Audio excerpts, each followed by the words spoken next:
Bienvenido a la panadería. Soy Daniel Bianchi y te ofrezco siempre el pan fresco de la palabra.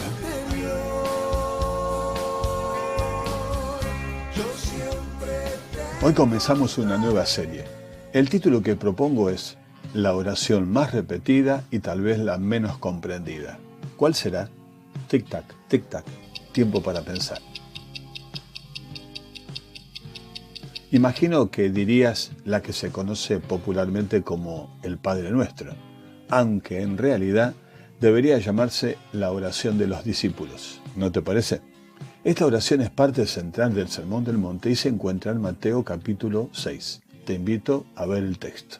Lucas 11 también la registra, algo más condensada y en respuesta al pedido de los discípulos cuando le dijeron: Señor, enséñanos a orar. Dicho esto, te invito a leer el texto de Mateo 6, 1 al 18. Habrás observado que hay tres elementos: la limosna, el ofrendar, la oración y el ayuno. Ten en cuenta que el contexto de esta sección es todo el Sermón del Monte. Jesús primero ha hablado de la relación con otros, digamos relaciones horizontales.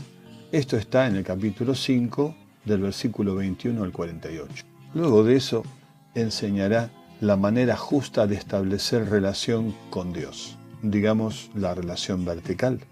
Por justa debe entenderse como la manera agradable, aprobada o aceptada por Dios. Así llegamos al capítulo 6, donde nos quedaremos.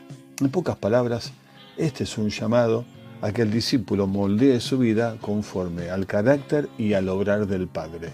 Es decir, que sea uno que ama a Dios y ama a su prójimo, inclusive a sus enemigos, tal como el Padre los ama. Jesús expone así lo que el Padre espera de sus seguidores. Esto es lo que se llama la verdadera justicia, las buenas obras o las obras de misericordia que nos diferencian de los otros, los hipócritas, los religiosos, los paganos. Estos tres elementos del texto también podrían llamarse prácticas, actos, incluso gestos religiosos o disciplinas espirituales. Reitero, el dar, la oración y el ayuno.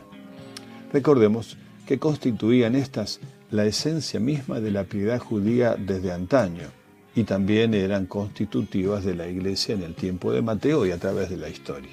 Quiero decir que Jesús no las enseña porque eran nuevas o para recordarlas. Tampoco reglamenta la manera, la frecuencia, la postura, el lugar o el tiempo para hacerlas. Cada una de ellas se da por sentado.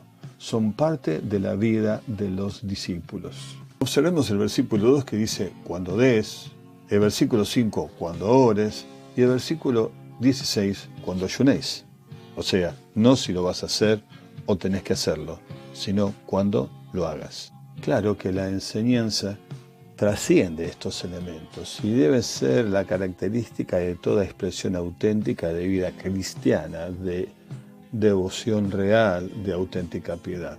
Por supuesto que no tenemos que olvidarnos que ya en el Antiguo Testamento se insistía en el peligro de la hipocresía y las apariencias, y en la necesidad de tener una intención recta o una motivación pura para las acciones. Sin embargo, es Jesús quien le da a estas tres prácticas una profundidad de aplicación y una relevancia que la hacen únicas.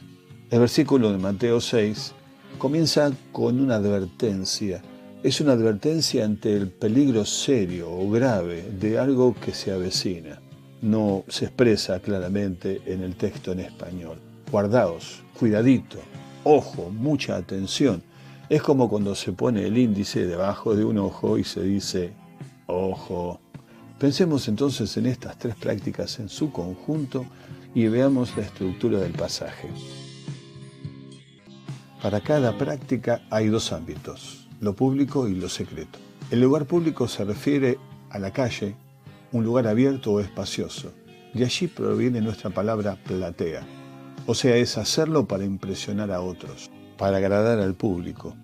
El lugar secreto, el versículo 4, 6 y 18, no significa una acción secreta solamente, sino que se relaciona con cualquier acción, aun cuando sea pública, que se hace de verdadera intención, con el corazón correcto, delante de Dios y para con Dios. Hay dos motivos, negativos y positivos. El negativo es, versículo 1, hacerlo para ser visto de los hombres. El versículo 5, para ser visto de los hombres nuevamente. Y el versículo 16, para mostrar a los hombres. El positivo en todos los casos es para tu Padre que está en secreto o que ve en lo secreto. Versículos 4, 6 y 18. Así Jesús nos invita a realizar estas prácticas con el solo y único propósito de agradar a Dios. Para cada una de estas prácticas hay dos recompensas, una negativa y otra positiva. La negativa aparece como no tendréis recompensa, versículo 1, o ya tienen su recompensa en el 2, versículo 5 y versículo 16. Y en cuanto a la recompensa positiva, las tres prácticas dice que el Padre que ve lo recompensará en público. 6.4, 6.6 y 6.18. Aunque no establece cuándo será esa recompensa ni el tipo de recompensa. Claramente no se trata de la vida eterna. Los que hacen las cosas para agradar a los demás tienen la dura calificación de hipócritas. Aparece 3 veces en el texto. Se usa para hablar de la actitud opuesta a la que Dios espera. La palabra original está compuesta por 2, que significa estar debajo de o detrás de.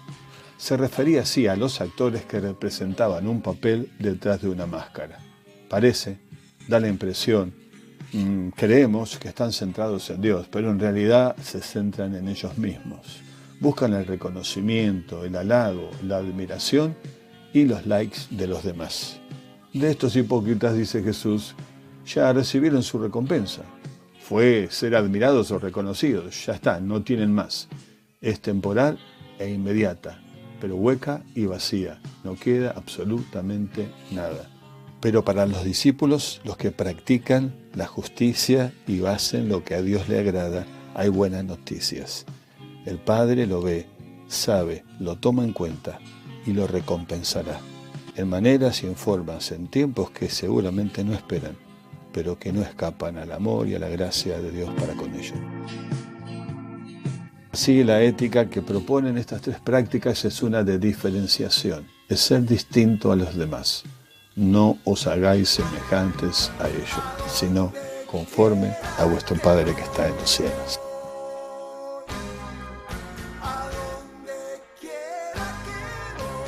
Qué bueno haber compartido este pan fresco juntos. Te espero en la próxima. Y acordate, si te fue de bendición, compartí este audio con otros.